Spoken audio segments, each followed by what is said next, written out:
ആദ്യം ഖുർആനിൽ നിന്ന് തെളിവുകൾ ഉദ്ധരിക്കാൻ നോക്കി. കാരണം ഖുർആനിൽ തന്നെ മറ്റൊരു ആയത്തിലൂടെ അള്ളാഹു പറയുന്നത് ഹദീസുകളിൽ നിന്ന് ഉദ്ധരിക്കാൻ നോക്കി. ഹദീസിൽ നമുക്ക് നോക്കാം. നബി സല്ലല്ലാഹു അലൈഹി വസല്ലം തങ്ങൾ ജനിച്ച ദിവസമൊന്നും സാധിക്കുകയില്ല എന്ന് കാണുന്ന ആളുകൾ പിന്നീട് അയിമ്മത്തുകളെല്ലാം ഉദ്ധരിച്ചുകൊണ്ട് അവരോട് ഇമാം ഷാഫി റളിയല്ലാഹു പഠിപ്പിക്കുന്നു. ഇമാം ഷാഫി റഹിമഹുള്ളയെ പോലുള്ള ആളുകൾ നമ്മുടെ ഈ നബിദിനൊക്കെ പോലെയുള്ള ബിദ്അത്തുകളൊക്കെ അനുകൂലിച്ചിട്ടുണ്ട്. പുതുതായി ഉണ്ടായ കാര്യങ്ങളെ രണ്ടായി വിഭജിക്കാം. അതിനൊക്കെ അവർ ബിദ്അത്തുൻ ഹസന ആയിട്ടാണ് പറയുന്നത് എന്ന് പറഞ്ഞിട്ട് അവർ പറയാത്തതായ ഉദ്ദേശിക്കാത്തതായ ആശയങ്ങൾ ജനങ്ങൾക്കിടയിൽ പ്രചരിപ്പിച്ചുകൊണ്ടിരിക്കുക. മക്കളെ വാർത്തല്ല നബിദിനത്തിന്റെ സ്റ്റേജ് ഇങ്ങനെ കിട്ടുന്ന അടിച്ചാപ്പൊളി പരിപാടികളാണ്. നല്ല പരിപാടി കുറെ നേരം ഞങ്ങൾ എല്ലാവരും തുടങ്ങിയിട്ട് പല റസൂൽ നബിദിനം കഴിച്ചിട്ടില്ല, മറ്റൊരു കഴിച്ചിട്ടില്ല, ഷമീർ കഴിച്ചിട്ടില്ല. പിന്നെ ശിഹാബുദങ്ങൾക്ക് കിട്ടാത്ത സ്വർഗ്ഗം മക്കളെ നമുക്ക് വേണ്ട, ഏൽപ്പിസാന് കിട്ടാത്ത സ്വർഗ്ഗം നമുക്ക് വേണ്ട, ജിബ്രീദങ്ങൾക്ക് കിട്ടാത്ത സ്വർഗ്ഗം നമുക്ക് വേണ്ട. അതൊരു കാര്യമില്ല. കാരണം എന്താ പറയുക, നമ്മുടെ ജീവിതത്തിൽ വരുന്ന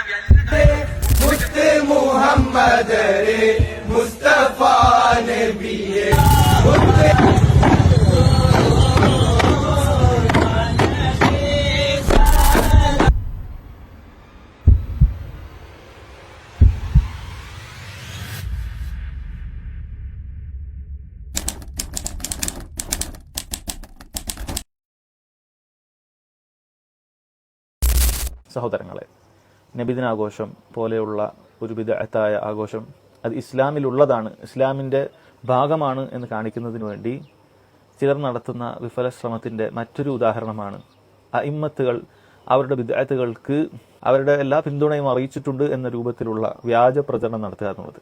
ആദ്യം ഖുർആനിൽ നിന്ന് തെളിവുകൾ ഉദ്ധരിക്കാൻ നോക്കി, ഹദീസുകളിൽ നിന്ന് ഉദ്ധരിക്കാൻ നോക്കി. ഇതിനൊന്നും സാധിക്കുകയില്ല എന്ന് കാണുന്ന ആളുകൾ പിന്നീട് അയിമ്മത്തുകളെല്ലാം നമ്മൾ ചെയ്യുന്നത് പോലെയാണ്, നമ്മൾ പറഞ്ഞതുപോലെയാണ് മനസ്സിലാക്കിയിട്ടുള്ളത് എന്ന് കാണിക്കുന്നതിന് വേണ്ടി മഹാനായ ഇമാമുന ശാഫിഈ റഹ്മത്തുള്ളാഹി അലൈഹിയെ ഉദ്ധരിച്ചുകൊണ്ട് അവർ പറഞ്ഞ പുതിയൊരു കാര്യമാണ്, ഇമാം ഷാഫി റഹിമഹുള്ളയെ പോലുള്ള ആളുകൾ നമ്മുടെ ഈ നബിദിനൊക്കെ പോലെയുള്ള ബിദ്അത്തുകളൊക്കെ അനുകൂലിച്ചിട്ടുണ്ട്.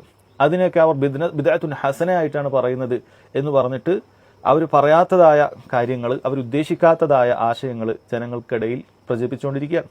അപ്പം അതിൻ്റെ ഒരു ഉദാഹരണമാണ് അവർ ഇമാം ഷാഫി റഹിമഹുള്ള അദ്ദേഹത്തിൻ്റെ മനാഖിബ് ഷാഫിഈൽ അദ്ദേഹത്തെ തൊട്ട് ഉദ്ധരിക്കുന്നതായിട്ട് നമുക്ക് കാണാൻ സാധിക്കുന്ന ഒരു ഇബാറത്ത് വായിച്ചുകൊണ്ട് ഉള്ള ദുർവ്യാഖ്യാനം. സഹോദരങ്ങളെ, യഥാർത്ഥത്തിൽ ആ ഇബാറത്ത് പൂർണ്ണമായി വായിക്കുന്ന ഒരാൾക്ക്, അതേപോലെ തന്നെ ശരീഅത്തിൻ്റെ അടിസ്ഥാനങ്ങളും അതുപോലുള്ള മറ്റ് തെളിവുകൾ നോക്കുന്ന ഒരാൾക്ക് ഈ പറയുന്ന കാര്യത്തിന് യാതൊരു തെളിവുമില്ല എന്ന് മാത്രമല്ല, ഈ പറയുന്ന ആളുകൾക്കെതിരെയാണ് ഇമാം ഷാഫി റഹിമഹുള്ള പറഞ്ഞത് എന്ന് വളരെ കൃത്യമായി ബോധ്യപ്പെടാൻ സാധിക്കും. ഇമാം ഷാഫി റഹിമഹുള്ളയായിട്ട് പറഞ്ഞതായിട്ട് ഈ സാബി ഉദ്ധരിക്കുന്നത് കാണാൻ സാധിക്കും. ബിദ്അത്ത് കൊണ്ടുള്ള വിവക്ഷയും എന്താണ് ബിദ്അത്ത് എന്നും അറിയാത്ത ഒരുപാട് സുഹൃത്തുക്കളുണ്ട്. അവരോട് ഇമാം ഷാഫി റളിയല്ലാഹു പഠിപ്പിക്കുന്നു, അൽ മുഹ്ദസാതു മിനൽ ഉമൂരിൽ അർബാൻ, പുതുതായി ഉണ്ടായ കാര്യങ്ങളെ രണ്ടായി വിഭജിക്കാം. ഒന്ന്, പ്രമാണങ്ങളായ ഖുർആന്, സുന്നത്ത്, അഥർ, ഇജ്മാ എന്നിവക്ക് വിരുദ്ധമായി ദീനിൽ പുതുതായി കൊണ്ടുവരുന്നതാണ്. ഫഹാദിഹിൽ ബിദ്അത്തുൽ വലാല, ഇത് പിഴച്ച ബിദ്അത്താണ്. തനിക്കെതിരെയുള്ള ഒരു കാര്യമാണ് ഈ വായിച്ചത് എന്ന് പോലും തിരിച്ചറിയാതിരിക്കുകയോ അതല്ലെങ്കിൽ മനഃപൂർവ്വം കൊട്ടിമട്ടുകയോ ചെയ്യാണ്. എന്താണ്? ഖുർആനിനും സുന്നത്തിനും ഇജ്മാഇനുമൊക്കെ എതിരായിട്ടുള്ള ഒരു കാര്യം, അതാണ് അത്തരത്തിലുണ്ടായ പുതിയ കാര്യമാണ് ബിദ്അത്തുൻ വലാല, വഴികേടായിട്ടുള്ള ബിദ്അത്ത് എന്നാണ്. എന്നാൽ ഇമാം ഷാഫി റഹിമഹുള്ള അദ്ദേഹം മറ്റൊരു കാര്യം കൂടി പറയുന്നു. അതിലാണ് ഇവർക്ക് എല്ലാ തെളിവുകളും ഉണ്ട് എന്ന് വിചാരിച്ചുകൊണ്ട് പകുതി വായിച്ച് നിർത്തിയത്. എന്താണത്? മാ ഹദീസ മിനൽ ഖൈർ, ചില നന്മയുള്ള കാര്യമാണ്. ലാ ഖിലാഫ ഫീഹി ലിവാഹിദിൻ മിൻ ഹാദാ, ഈ പറയുന്ന കാര്യങ്ങളോടൊന്നും എതിരല്ല. അതായത് ഖുർആനിനെതിരല്ല, സുന്നത്തിനെതിരല്ല, ഇജ്മാഇനെതിരല്ല, സ്വഹാബികൾ ആരും എതിർത്തിട്ടോ ഒന്നുമില്ല, ഈ പറയുന്ന കാര്യങ്ങളൊന്നുമില്ല. വഹാദിഹി മുഹ്ദസത്തുൻ ഗൈറു മദ്മൂമ, ഇതിനെക്കുറിച്ചിട്ട് അദ്ദേഹം പറയുന്നത് ഇത് പുതുതായുള്ള കാര്യമാണെങ്കിലും ഇത് ആക്ഷേപാർഹമായ ഒരു കാര്യമല്ല എന്ന് പറയണം. എന്നിട്ട് ഇത് പറഞ്ഞിട്ട് നേരെ ഇയാൾ പോകുന്നത് കണ്ടില്ലേ, നബിദിനത്തിന് വേണ്ടി നമുക്ക് ഇത് തെളിവാണ് എന്നാണ് പറയുന്നത്. അപ്പോൾ നബിദിനം തള്ളേണ്ട ബിദ്അത്താണെന്ന് ആരെങ്കിലും പറയുന്നുണ്ടെങ്കിൽ നബിദിനം എങ്ങനെയാണ് ഈ പറഞ്ഞ പ്രമാണങ്ങൾക്ക് എതിരാവുന്നത് എന്ന് പറയേണ്ടതുണ്ട്. യഥാർത്ഥത്തിൽ ഇമാം ഷാഫി റഹിമഹുള്ളയെ പോലുള്ള ആളുകൾ ഇത്തരത്തിലുള്ള ആക്ഷേപാർഹമല്ലാത്ത പുതുതായിട്ടുള്ള കാര്യത്തെക്കുറിച്ചിട്ട് ഉദ്ദേശിച്ചത് എന്താണ്? അത് ഖുർആനിൽ നേരത്തെ സ്ഥിരപ്പെട്ട കാര്യമാണ്, അതിനെതിരായിട്ടുള്ള കാര്യമല്ല. അതേപോലെ ഹദീസുകളിൽ സ്ഥിരപ്പെട്ടിട്ടുള്ള കാര്യമായിരിക്കും, മുൻഗാമികൾ ചെയ്തിട്ടുള്ള കാര്യമായിരിക്കും. അത്തരം കാര്യങ്ങളെക്കുറിച്ചിട്ടാണ് പറയുന്നത്. ഉദാഹരണ സഹിതം വളരെ വ്യക്തമായിട്ട് മനസ്സിലാക്കാൻ സാധിക്കും. വഖദ് ഖാല ഉമർ റളിയല്ലാഹു അൻഹു ഫീ ഖിയാമി ശഹ്രി റമളാൻ, റമളാൻ മാസത്തിലുള്ള തറാവീഹ് നിസ്കാരത്തിനെ കുറിച്ച് ഉമർ റളിയല്ലാഹു അൻഹു പറഞ്ഞ വാക്കാണ് അദ്ദേഹം ഉദ്ധരിക്കുന്നത്. എന്താണ്? നിഅമത്തുൽ ബിദ്അത്ത് ഹാദിഹി, പുതിയൊരു ബിദ്അത്താണ്, എത്ര നല്ല ബിദ്അത്താണ് ഇത് എന്നാണ്. നോക്കൂ സഹോദരങ്ങളെ, ഈ ഒരു ഉദാഹരണം ഇവിടെ ഉണ്ടായിട്ട് ഈ പറഞ്ഞതിന്റെ ഉദ്ദേശം വളരെ കൃത്യമായി ആളുകൾക്ക് മനസ്സിലാക്കി കൊടുക്കുന്നതിന് പകരം തെറ്റിദ്ധരിപ്പിക്കുകയാണ്. ഇവിടെ ഉമർ റളിയല്ലാഹു അൻഹു പറഞ്ഞ ബിദ്അത്ത് എന്ന് പറയുന്നത് ഭാഷാപരമായ ബിദ്അത്താണെന്ന് വളരെ വ്യക്തമാണ്. ഇമാമിങ്ങളുടെ ഉദ്ധരണികൾ ഇൻഷാ അല്ലാഹ് ഞാൻ ഉദ്ധരിക്കുന്നുണ്ട്. എന്താണ് പറയാനുള്ള കാരണം? പുതുതായി ഉണ്ടാക്കിയൊരു കാര്യമേ അല്ല. നേരത്തെ തന്നെ നബി സല്ലല്ലാഹു അലൈഹി വസല്ലമയും സഹാബത്തും നിസ്കരിച്ചിട്ടുള്ള കാര്യമാണ് റമളാനിന്റെ രാത്രിയിൽ തറാവീഹ് നിസ്കാരം എന്നുള്ളത്, ജമാഅത്തായി നിസ്കരിക്കുക എന്നുള്ളത്. പക്ഷേ നമുക്കറിയാം എന്തുകൊണ്ടാണ് നബി സല്ലല്ലാഹു അലൈഹി വസല്ലം അത് അവസാനിപ്പിച്ചത്. ഉമ്മത്തിങ്ങൾക്ക് അത് നിർബന്ധമാകുമെന്ന് അവിടുന്ന് ഭയപ്പെട്ടപ്പോൾ അവിടുന്ന് ഉപേക്ഷിക്കുകയാണ്. നബി സല്ലല്ലാഹു അലൈഹി വസല്ലമയുടെ വഫാത്തോടുകൂടി ആ ഭയം നീങ്ങി. ഇനി പുതുതായി വഹിയൊന്നും വരാനില്ല, നേരത്തെ സുന്നത്തായതിനൊന്നും നിർബന്ധമാകാൻ പോകുന്നില്ല. എന്നാൽ അബൂബക്കർ സിദ്ദീഖ് റളിയല്ലാഹു അൻഹുവിന്റെ കാലഘട്ടത്തിൽ യുദ്ധവും മറ്റു പല കാര്യങ്ങളുമാണ്. 2 വർഷം മാത്രമാണ് അവിടുന്ന് ഭരണം നടത്തിയത്. അന്നേരം നടന്നില്ല. ഉമർ റളിയല്ലാഹു അൻഹുവിന്റെ ഭരണകാലത്ത് ആദ്യ കാലഘട്ടം നടക്കുന്നില്ല. പിന്നീട് സ്വഹാബികൾ ജമാഅത്തായി നേരത്തെ നബി സല്ലല്ലാഹു അലൈഹി വസല്ലം കാണിച്ചു തന്ന തറാവീഹ് നിസ്കാരം നിർവഹിക്കുകയാണ്. ഈ നേരത്തെ തന്നെ ഖുർആനിലും സുന്നത്തിലുമുള്ള അതിനോട് എതിരാകാത്തതായ ഒരു പ്രവർത്തനം അത് തിരികെ കൊണ്ടുവന്നതിനാണ് എന്ത് പറഞ്ഞത്? നിഅമത്തുൽ ബിദ്അത്ത് ഹാദിഹി, ഇതെത്ര നല്ല ബിദ്അത്താണ്. അതല്ലാതെ മുൻമാതൃകയില്ലാത്ത നബി സല്ലല്ലാഹു അലൈഹി വസല്ലം കാണിച്ചു തരാത്ത എന്തെങ്കിലുമൊക്കെ ഒരു കർമ്മം സഹാബികൾ ചെയ്തതിനെ അല്ല മഹാനായ ഉമർ റളിയല്ലാഹു അൻഹു ബിദ്അത്താണെന്ന് പറഞ്ഞത്. അതുകൊണ്ടാണ് പണ്ഡിതന്മാർ പറഞ്ഞത് അത് ഭാഷാപരമായ ബിദ്അത്താണ്. അതായത് തൊട്ടുമുമ്പത്തെ സമയത്ത് ഉണ്ടായിരുന്നില്ല, ശരിയാണ്, ആ നിലക്ക് തൊട്ടുമുമ്പ് ഉണ്ടായിരുന്നില്ല. അത് തന്നെയാണ് ഇമാം ഷാഫി റഹിമഹുല്ലയെ പോലെയുള്ള ആളുകൾ അത് നല്ല ബിദ്അത്ത് എന്ന രൂപത്തിൽ പറഞ്ഞത്. അതല്ലാതെ നബിദിനം കഴിക്കുന്നതിനെ കുറിച്ചല്ല, റാത്തീബ് കഴിക്കുന്നതിനെ കുറിച്ചിട്ടല്ല, അല്ലെങ്കിൽ ദീനിലില്ലാത്ത എന്തെങ്കിലുമൊക്കെ നിസ്കാരങ്ങൾ കൊണ്ടുവരുന്നതിനെ കുറിച്ചിട്ടല്ല.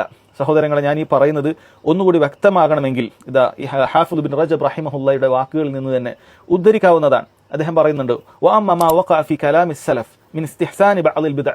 നമ്മുടെ മുൻഗാമികളുടെ സലഫുകളുടെ വാക്കുകളിൽ നിന്ന് ചില ബിദ്അത്തുകൾ നല്ലതാണ് എന്ന ധ്വനി ഉണ്ടാക്കുന്ന രൂപത്തിലുള്ള സംസാരങ്ങൾ കാണുന്നത് എന്താണത്?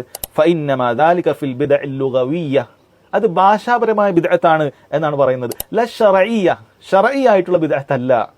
എന്താണ് അതിന്റെ ഉദാഹരണമായിട്ട് അദ്ദേഹം കൊടുക്കുന്ന ഉദാഹരണം? ഫമിൻ ദാലിക ഖൗലു ഉമർ റളിയല്ലാഹു അൻഹു ലമ്മ ജമഅ അന്നാസ ഫീ ഖിയാം റമളാൻ അലാ ഇമാമിൻ വാഹിദിൻ ഫിൽ മസ്ജിദ്. അതിന്റെ ഉദാഹരണമായിട്ട് ഹാഫിദ് ഇബ്നു റജബ് റഹിമഹുല്ലാഹു കൊടുക്കുന്നത് ഉമർ റളിയല്ലാഹു അൻഹുവിന്റെ ഉദാഹരണമാണ്. അല്ലാതെ നബിദിനല്ല ഹാഫിദ് ഇബ്നു റജബ് കൊടുത്തിട്ടുള്ളത് നല്ല ബിദ്അത്താണെന്നുള്ളത്. നിങ്ങൾ ഈ നല്ല ബിദ്അത്താണെന്ന് പറഞ്ഞു, ഇമാം ഷാഫി പറഞ്ഞു, ഇമാം നബവി പറഞ്ഞു എന്നൊക്കെ പറഞ്ഞിട്ട് കൊണ്ടുവരുമ്പോൾ ഈ നബിദിനത്തിന് അവർ അനുമതി കൊടുത്തതല്ല ഏറ്റവും കുറഞ്ഞത് നിങ്ങൾ കൊണ്ടുവരേണ്ടത്, അല്ലെ? ഒരാൾക്ക് ഇത്രയും വലിയൊരു അമലാണ് എന്ന് പറഞ്ഞ് നിങ്ങൾ കൊണ്ടു നടക്കുന്ന നബി സല്ലല്ലാഹു അലൈഹി വസല്ലം സ്നേഹമുള്ളവരത് ചെയ്യൂ എന്ന് പറഞ്ഞ ആള് ഏറ്റവും കുറഞ്ഞത് ഇതല്ലേ കൊണ്ടുവരേണ്ടത്? അല്ല, ഇങ്ങനെ ഇമാമിങ്ങൾ ഉദ്ദേശിച്ചത് അതല്ല എന്ന് വളരെ വ്യക്തമാണ്. സഹോദരങ്ങളെ, അത് ഒന്നുകൂടി നിങ്ങൾക്ക് വ്യക്തമാകണമെങ്കിൽ, അഥവാ ഹാഫിദുൻ നവവി റഹിമഹുല്ലയെ പോലുള്ള ആളുകളൊന്നും ഉദ്ദേശിച്ചിട്ടുള്ള ഈ ബിദ്അത്തുകൾ ഇവർ ഒരു മാതൃകയും ഇല്ലാതെ ഉണ്ടാക്കുന്ന കാര്യങ്ങളല്ല എന്ന് വ്യക്തമാകണമെങ്കിൽ അവരുടെ മറ്റ് നിലപാടുകളോട് പരിശോധിക്കണം. അങ്ങനെയാണ് യഥാർത്ഥത്തിലുള്ള അഹ്ലുസുന്നത്ത് വൽ ജമാഅത്തിന്റെ നിലപാട്. അതല്ലെങ്കിൽ തങ്ങൾ ഉദ്ദേശിക്കുന്ന രൂപത്തിൽ ഏതെങ്കിലും ഒരു ആയത്തെടുത്ത് അതിനെ ദുർവ്യാഖ്യാനിക്കുക, ഹദീസ് എടുത്ത് ദുർവ്യാഖ്യാനിക്കുക, ഇതല്ല. അല്ലെങ്കിൽ ഇമാമിങ്ങളുടെ കിതാബുകളിൽ നിന്നും എന്തെങ്കിലുമൊക്കെ ഒരു വാചകങ്ങൾ അടർത്തിയെടുത്ത് അവരുടെ പൊതുവായ മൻഹജിനെ കുറിച്ച്, രീതിയെക്കുറിച്ച് മറച്ചു വെക്കുക എന്നുള്ളതല്ല. അത് അയിമ്മത്തുകളെ കുറിച്ച് പോലും ആളുകൾക്കിടയിൽ തെറ്റിദ്ധാരണ ഉണ്ടാക്കാൻ കാരണമാകുന്ന കാര്യമാണ്. നോക്കൂ, അൽ ഹാഫിദ് നവവി റഹിമഹുല്ലാ അദ്ദേഹത്തിന്റെ ഫതാവ നവവിയയിൽ നമുക്ക് കാണാൻ സാധിക്കുന്ന കാര്യമുണ്ട്. അദ്ദേഹത്തോട് സലാത്തുർ റഗായിബിനെ കുറിച്ച് ചോദിക്കപ്പെടുന്നതാണ്, അല്ലെ? ഇനി ഹാഫിദ് നവവി റഹിമഹുല്ലയെ പോലുള്ള ആളുകളും ഇമാം ഷാഫി റഹിമഹുല്ലയെ പോലുള്ള ആളുകളൊക്കെ എന്താണ് ബിദ്അത്തുൻ ഹസന എന്ന് ഉദ്ദേശിച്ചത് എന്നുള്ളത് ഒന്നുകൂടി വ്യക്തമാക്കി തരുന്ന കാര്യമാണ്. അതല്ലെങ്കിൽ അവരുടെ അടുക്കൽ ദലാലത്തായ ബിദ്അത്ത് എന്താണ് എന്ന് ഒന്നുകൂടി വ്യക്തമാക്കി തരുന്ന കാര്യമാണ്. അവിടെ അദ്ദേഹത്തോട് ചോദിക്കപ്പെടുന്നുണ്ട്, സലാത്തുർ റഗായിബിൽ മഅറൂഫ ഫി അവ്വലി ലൈലത്തിൽ ജുമുഅ മിൻ റജബിൻ ഹൽ ഹിയ സുന്ന വ ഫളീല ഔ ബിദ്അ. ഇപ്പോൾ റജബ് മാസത്തിൽ എന്ത് സംഭവിക്കാറുണ്ട്? അതിന്റെ ആദ്യത്തെ വെള്ളിയാഴ്ച രാവിലെ, ഒന്നാമത്തെ വെള്ളിയാഴ്ച രാവിലെ അതിന്റെ രാത്രി ഒരു നിസ്കാരമുണ്ട്, ഗ്രഹ പൂർത്തീകരണം എന്നൊക്കെ പറഞ്ഞിട്ട് സലാത്തുർ റഗായിബ് എന്ന് പറഞ്ഞിട്ട് ഒരു നിസ്കാരമുണ്ട്. അല്ല, നിസ്കാരമാണ് അല്ല, ഈ സാബിയുടെ ഒക്കെ അഭിപ്രായ പ്രകാരം നിസ്കാരമൊക്കെ ശരീഅത്തിനെതിരാണോ? നിസ്കാരം ശരീഅത്തിലുള്ളതല്ലേ? നിസ്കാരത്തിൽ അള്ളാഹുവിനോട് നമ്മൾ ഒരുപാട് പ്രാർത്ഥിക്കുകയും മറ്റൊക്കെ അല്ലേ ചെയ്യുന്നത്, അള്ളാഹുവിനെ ആദരിക്കലല്ലേ എന്നൊക്കെ ചിന്തിക്കുമ്പോൾ നബി റഹിമഹുല്ലയെ പോലുള്ള ആളുകൾ അത് ബിദ്അത്തുൻ ഹസനത്താണ് എന്ന് പറയുമെന്നായിരിക്കും പ്രതീക്ഷിക്കേണ്ടത്. പക്ഷേ നോക്കൂ, അദ്ദേഹത്തിന്റെ മറുപടി ഹിയ ബിദ്അത്തുൻ ഖബീഹത്തുൻ മുൻകറത്തുൻ അശദ്ദ ഇൻകാർ. അത് വളരെ മോശപ്പെട്ട ബിദ്അത്താണെന്നാണ് അദ്ദേഹം അത്രയും കടുത്ത വാക്കുകളാണ് ഉപയോഗിക്കുന്നത്. കടുത്ത വാക്ക് ഉപയോഗിച്ചുകൊണ്ട് അത് ഒഴിവാക്കപ്പെടേണ്ടതാണ് എന്നാണ് പറയുന്നത്. മുസ്തമിത്തുൻ അലൽ മുൻകറാത്ത്, ഒരുപാട് തെറ്റുകളാണ് അത് സംഭവിക്കുന്നത് എന്ന് പറയുന്നുണ്ട്. പിന്നീട് അദ്ദേഹം ശേഷം വളരെ വിശദമായിട്ട് അത് മുസ്ലിം ഭരണാധികാരിയാണെങ്കിൽ ഇത്തരം കാര്യങ്ങൾ നേരിട്ട് ഇടപെട്ട് അതൊക്കെ തടയേണ്ടതാണ്, അത് അവർക്ക് അതിന്റെ ഉത്തരവാദിത്തമുണ്ട് എന്നൊക്കെ സഹോദരങ്ങളെ പറയാൻ. എന്നിട്ട് അദ്ദേഹം ഉദ്ധരിക്കുന്ന തെളിവ് എന്താണെന്ന് അറിയുമോ? അദ്ദേഹം പറയാണ്, വഖദ് സഹ അന്ന നബിയ സല്ലല്ലാഹു അലൈഹി വസല്ലം ഖാല മൻ അഹ്ദസ ഫീ ദീനിനാ മാ ലൈസ മിൻഹു ഫഹുവ റദ്ദുൻ. ആരെങ്കിലും നമ്മുടെ ഈ ദീനിൽ ഇല്ലാത്ത കാര്യം പുതുതായി കൊണ്ടുവരാണെങ്കിൽ തള്ളപ്പെടേണ്ടതാണ് എന്നാണ്. ഇവർ വിചാരിച്ചത് ഇത് പിന്നീട് വഹാബികൾ കണ്ടുപിടിച്ച എന്തോ ഹദീസാണ്. അല്ല, മുൻഗാമികൾ ഇതേപോലുള്ള ആ നബി സല്ലല്ലാഹു അലൈഹി വസല്ലം പഠിപ്പിച്ചു തരാത്ത നിസ്കാരങ്ങൾ ആളുകൾ കൊണ്ടുവന്നപ്പോൾ അതിന് മറുപടി പറയാൻ അവരുപയോഗിച്ചിട്ടുള്ള വാക്കുകൾ തന്നെയാണ്. നിങ്ങളേറെ ആദരിക്കുന്നു, ബഹുമാനിക്കുന്നു എന്ന് പറയുന്ന അൽ ഹാഫിദ് നവവിയുടെ വാക്കുകളാണ് പറയുന്നത്. അദ്ദേഹം വളരെ കൃത്യമായിട്ട് അത് പറയാണ്. എന്നിട്ട് വീണ്ടും ഉദ്ധരിക്കുന്നു, വഫി സഹീഹ്, സഹീഹിലുണ്ട് എന്താണ്, അന്നഹു സല്ലല്ലാഹു അലൈഹി വസല്ലം ഖാൽ മൻ അമില അമലൻ ലൈസ അലൈഹി അംറുനാ ഫഹുവ റദ്ദുൻ. ആരെങ്കിലും ഒരു പ്രവർത്തനം പ്രവർത്തിച്ചു അതിൽ നബി സല്ലല്ലാഹു അലൈഹി വസല്ലമയുടെ കൽപ്പന ഇല്ലെങ്കിൽ ഫഹുവ റദ്ദുൻ, അത് തള്ളപ്പെടുന്നതാണ് എന്നാണ്. അപ്പോൾ ഇവിടെ ബിദ്അത്തുൽ ദലാലയായിട്ട് ഇമാമിങ്ങൾ ഉദ്ധരിച്ചത് എന്തിനാണ്? നിസ്കാരത്താണ്. അതല്ലാതെ എന്തെങ്കിലുമൊക്കെ മോശപ്പെട്ട മറ്റെന്തെങ്കിലും പ്രവർത്തനത്തെയാണ്. ഒരു നിസ്കാരത്തെ സലാത്തുർ റഗായിബിനാണ്. ഇന്നും ഈ നിസ്കാരമൊക്കെ ഉണ്ട് എന്ന് പറഞ്ഞു നടക്കുന്ന ആളുകൾ ഇവരുടെയൊക്കെ കൂട്ടത്തിലുണ്ട്. അയിമത്തുകളുടെ കിതാബുകൾ കാണാനിട്ടോ അതല്ലെങ്കിൽ അയിമത്തുകളൊക്കെ വെറുതെ ആളുകളെ പറ്റിക്കാൻ വേണ്ടി ഉദ്ധരിക്കുകയോ ചെയ്യുന്ന ആളുകളെ നമുക്ക് കാണാൻ സാധിക്കും. എന്നിട്ട് നോക്കൂ സഹോദരങ്ങളെ, അദ്ദേഹം വളരെ മനോഹരമായി പറയാണ്, വഫി സഹീഹി മുസ്ലിം വഗൈരി, സഹീഹ് മുസ്ലിമിലും മറ്റു ഹദീസ് ഗ്രന്ഥങ്ങളിലും ഒക്കെ ഉണ്ട്, അന്നഹു സല്ലല്ലാഹു അലൈഹി വസല്ലം ഖാൽ കുല്ലു ബിദ്അത്തിൻ ദലാല, എല്ലാ ബിദ്അത്തുകളും ദലാലത്താണ് എന്നാണ്. അപ്പൊ അവിടെ ബിദ്അത്തുൻ ഹസന എന്ന് പറഞ്ഞിട്ടില്ല. കാരണം അയിമ്മത്തുകൾ ആരെങ്കിലും ഒക്കെ ബിദ്അത്തുൻ ഹസന എന്ന് ഉപയോഗിച്ചിട്ടുണ്ടെങ്കിൽ ഹാഫിദ് ഇബ്നു റജബ് റഹിമഹുല്ലാഹ് പറഞ്ഞതുപോലെ അത് ഭാഷാപരമായ ഒരു അർത്ഥത്തിൽ ഉപയോഗിച്ചതാണ്. അത് നേരത്തെയുള്ള കാര്യങ്ങൾ തന്നെ അത് പിന്നെ ആരെങ്കിലുമൊക്കെ അത് കൊണ്ടുവരികയാണ് എങ്കിൽ അതിനെ മാത്രമാണ് ഉപയോഗിച്ചത്. തൊട്ടു മുമ്പ് കാലത്ത് ഉണ്ടായിട്ടില്ല. ചിലപ്പോൾ ഉദാഹരണത്തിന് ഞാൻ പറയാം, ഇപ്പൊ നമ്മുടെ നാട്ടിൽ കുറെ കാലമായിട്ട് ആർക്കും തറാവീഹ് ഒന്നും അറിയില്ല. തറാവീഹ് നിസ്കാരം ഒന്നും ആരും നടത്തുന്നൊന്നുമില്ല. ഇശാഇന് റമദാനിലൊക്കെ പിരിഞ്ഞു പോവാണ്.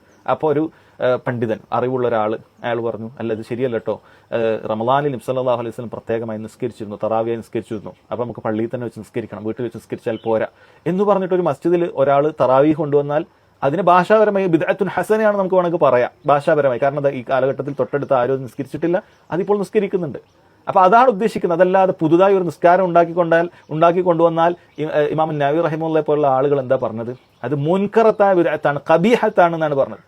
അതല്ലാതെ അത് ബിദ്അത്തുൻ ഹസനത്ത് എന്ന് പറഞ്ഞിട്ടില്ല. ഇത് നോക്കൂ സഹോദരങ്ങളെ, നിങ്ങൾക്ക് ഒന്നുകൂടി കാര്യങ്ങൾ കൂടുതൽ വ്യക്തമാകാൻ സ്വഹാബികളുടെ പ്രവർത്തനത്തിലേക്ക് എടുത്തു നോക്കൂ. സ്വഹാബികളിൽ ചിലർ ഒരു മസ്ജിദിലേക്ക് പോകുമ്പോൾ അവിടെ ചില ആളുകൾ വട്ടം ഇട്ടുകൊണ്ട് ദിക്റുല്ലാണ്, സുബ്ഹാനല്ലാഹ്, അൽഹംദുലില്ലാഹ്, ലാ ഇലാഹ ഇല്ലല്ലാഹ്, അല്ലാഹു അക്ബർ പോലെയുള്ള നല്ല നല്ല ദിക്റുകൾ. നബി സല്ലല്ലാഹു അലൈഹി വസല്ലം ആ ദിക്റുകളെ കുറിച്ച് പറഞ്ഞ ശ്രേഷ്ഠതകൾ നിങ്ങൾ കേട്ടാൽ അത്രയും അത്ഭുതം ഉണ്ടാക്കുന്ന, നമ്മൾ ജീവിതത്തിൽ ഒരുപാട് പ്രാവർത്തികമാക്കേണ്ടതായ ദിക്റുകളാണ്. ശരി, അവിടെ ഒരു 100 പ്രാവശ്യം പറയാൻ വേണ്ടി കബ്ബിറൂമി ആ ഹല്ലിലൂമി ആ സബ്ബിഹൂമി ആ എന്ന് പറഞ്ഞ ഒരാൾ കല്ലെടുത്ത് വെച്ചിട്ട് ഇങ്ങനെ വട്ടം കൂടി ദിക്റല്ല, ദിക്ർ ഹൽക്ക, വേറൊന്നുമല്ല, ദിക്ർ ഹൽക്ക തന്നെ ഉണ്ടാക്കുകയാണ്. ഇത് കണ്ട മഹാന്മാരായ സഹാബികൾ എന്താണ് പറഞ്ഞത്? ഇത് ബിദ്അത്തുൻ ഹസനത്താണ് എന്നാണ്, ദീനിലുള്ളതാണ് അല്ലെ, ഇവന്റെ വാദപ്രകാരം ദിക്ർ ദീനിലുള്ളതല്ലേ, അത് ദീനിലുള്ളതല്ലേ, ഇങ്ങനെ കൂട്ടിയോജിപ്പിച്ചിട്ട് നബി സല്ലല്ലാഹു അലൈഹി വസല്ലം കാണിച്ചു തരാത്ത രൂപത്തിലുള്ള ഒരു പ്രവർത്തനത്തെ അത് ബിദ്അത്തുൻ ഹസനത്താണെന്നാണോ സഹാബികൾ പറഞ്ഞത്? അല്ല. സഹാബികൾ അബ്ദുല്ലാഹി ഇബ്നു മസ്ഊദ് റളിയല്ലാഹു അൻഹുവിനെ പോലെയുള്ള ആളുകൾ, സഹോദരങ്ങളെ, വളരെ ശക്തമായി അവരെ വിമർശിക്കുകയാണ്. അവരോട് പറയണം, നബി സല്ലല്ലാഹു അലൈഹി വസല്ലം വഫാത്തായിട്ട് അവിടുത്തെ പാത്രം പൊട്ടിപ്പോയിട്ടില്ല, വസ്ത്രം നുരുമ്പിപ്പോയിട്ടില്ല, അപ്പോഴേക്കും നിങ്ങൾ ദലാലത്തിന്റെ വാതിലുകൾ തുറക്കുകയാണോ എന്നാണ് സഹാബികൾ ചോദിക്കുന്നത്. എന്താണ് ദലാലത്തിന്റെ വാതിലുകൾ? കാരണം ഈ പറയുന്ന ബിദ്അത്തുകളാണ്. നബി സല്ലല്ലാഹു അലൈഹി വസല്ലം ജീവിതകാലത്ത് മസ്ജിദുൻ നബവിയിൽ ഈ നിലക്ക് സഹാബികളെയും കൂട്ടിയിട്ട് ഒരു ദിക്ർ ഹൽക്ക നടത്തിയിട്ടില്ല. അതുകൊണ്ടാണ് അവർ അതിനെ ശക്തമായ ഭാഷയിൽ എതിർത്തത്, ശക്തമായ ഭാഷയിൽ വിമർശിച്ചത്. അതുകൊണ്ട് തന്നെ സഹോദരങ്ങളെ, ഈ പറയുന്ന കാര്യങ്ങളെ മറ്റു തെളിവുകൾ കൂടി കൂട്ടിയോജിപ്പിച്ചുകൊണ്ട് വസ്തുതാപരമായി മനസ്സിലാക്കേണ്ടതുണ്ട്. അതല്ലാതെ അവനവന്റെ വിഷയങ്ങൾക്ക് തെളിവ് ഉദ്ധരിക്കാൻ വേണ്ടി ഖുർആനിനെ ദുർവ്യാഖ്യാനിക്കുകയോ ഹദീസുകളെ ദുർവ്യാഖ്യാനിക്കുകയോ അതല്ലെങ്കിൽ അയിമ്മത്തുകളെ വാക്കുകളെ അവരുദ്ദേശിക്കാത്ത രൂപത്തിൽ വ്യാഖ്യാനിക്കുകയോ ചെയ്യാൻ പാടില്ല. ഇതൊക്കെ അവരോടുള്ള അനാദരവാണ് എന്നാണ് മനസ്സിലാക്കേണ്ടത്. അതുകൊണ്ട് തന്നെ ഇമാം ഷാഫി റഹിമഹുല്ലയും ഇമാം നവവി റഹിമഹുല്ല ഒക്കെ ബിദ്അത്തുൻ ഹസനത്താണ് എന്ന് പറഞ്ഞിട്ടുണ്ടെങ്കിൽ അത് ഹാഫിദ് ഇബ്നു റജബ് റഹിമഹുല്ല പറഞ്ഞതുപോലെ അത് ഭാഷാപരമായ ബിദ്അത്ത് മാത്രമാണ്. അതല്ല ദീനിൽ പുതിയൊരു നിസ്കാരത്തിന്, ദീനിൽ പുതിയൊരു അമൽ, ദീനിൽ പുതിയൊരു ആഘോഷം അല്ലെങ്കിൽ നബിദിനം ഒന്നുമല്ല. അങ്ങനെയെങ്കിൽ നിങ്ങൾ അതിനാണ് തെളിവ് കൊണ്ടുവരേണ്ടത്. ഇവരാരെങ്കിലും നബിദിനം ബിദ്അത്തുൻ ഹസനത്താണ് എന്ന് പറഞ്ഞതിന് തെളിവ് കൊണ്ടുവരണം. അതാണ് നിങ്ങൾ കൊണ്ടുവരേണ്ടത്. അതല്ലാതെ അവർ പറഞ്ഞ ഇത്തരം ചർച്ചകളെ അവിടുന്ന് അനവസരത്തിൽ അടർത്തിയെടുത്ത് ആളുകൾക്കിടയിൽ ദുർവ്യാഖ്യാനിക്കുകയല്ല വേണ്ടത്. അതുകൊണ്ട് ആളുകൾ വളരെ കൃത്യമായി മനസ്സിലാക്കണം, ഇത്തരത്തിലുള്ള ദുർവ്യാഖ്യാനങ്ങളിലൊന്നും നമ്മൾ വീണുപോകാൻ പാടില്ല. കാരണം നബി സല്ലല്ലാഹു അലൈഹി വസല്ലം എന്ത് ചെയ്തിട്ടില്ല, ഇത് പഠിപ്പിച്ചിട്ടില്ല. ആ കാര്യം ഇമാം നവവി റഹിമഹുല്ലാഹ് അദ്ദേഹം ഈ ഫത്വയുടെ അവസാനത്തിൽ പറയുന്നുണ്ട്, വഖദ് അമറല്ലാഹു തആല ഇൻദ തനാസുഇ ബിർറുജൂഇ ഇലാ കിതാബിഹി. അഭിപ്രായ വ്യത്യാസങ്ങൾ ഉണ്ടാകുമ്പോൾ അല്ലാഹു സുബ്ഹാനഹു വ തആലയുടെ കൽപ്പന എന്താണ് ബിർറുജൂഇ ഇലാ കിതാബിഹി, അവന്റെ കിതാബിലേക്ക് മടങ്ങുക എന്നുള്ളതാണ്. ഫഖാല തആല ഫഇൻ തനാസഅതും ഫീ ഷൈഇൻ, നിങ്ങൾ വല്ല കാര്യത്തിൽ അഭിപ്രായ വ്യത്യാസം ഉണ്ടായാൽ മുഅ്മിനീങ്ങൾ മുഴുവൻ മുസ്ലിമീങ്ങളോടാണ് ഈ പറയുന്നത്, ഫറുദ്ദൂഹു ഇലല്ലാഹി വറസൂൽ, അല്ലാഹുവിലേക്കും അവന്റെ റസൂലിലേക്കും മടങ്ങണം. അത് അല്ലാഹുവിന്റെ കിതാബുണ്ട്, റസൂലുള്ളാഹി സ്വല്ലല്ലാഹു അലൈഹി വസല്ലം സുന്നത്തുണ്ട്, ഇതിലേക്ക് മടങ്ങണം. ഇൻ കുൻതും തുഅ്മിനൂന ബില്ലാഹി വൽ യൗമിൽ ആഖിർ, അല്ലാഹുവിലും അന്ത്യദിനത്തിലും വിശ്വാസം ഉണ്ടെങ്കിൽ നിങ്ങൾ ഇതാണ് ചെയ്യേണ്ടത്. അതല്ലാതെ മറ്റ് തട്ടിപ്പുകളല്ല, തോന്നിയതുപോലെയല്ല, ഇതാണ് ചെയ്യേണ്ടത്.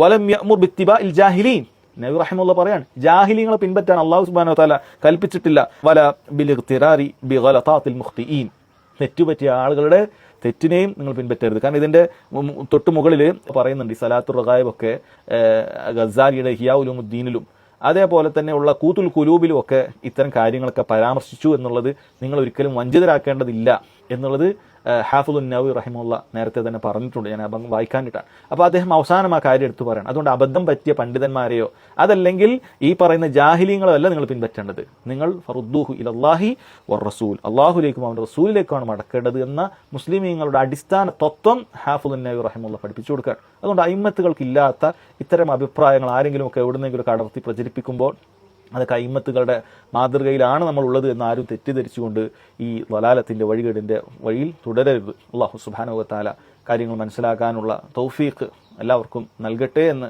ദുആ ചെയ്തുകൊണ്ട് അവസാനിപ്പിക്കുകയാണ്. വഹാദ വല്ലാഹു തആല അഅലം വസല്ലല്ലാഹു അലാ നബീന മുഹമ്മദ് വഅലാ ആലിഹി വസഹ്ബിഹി വസല്ലം.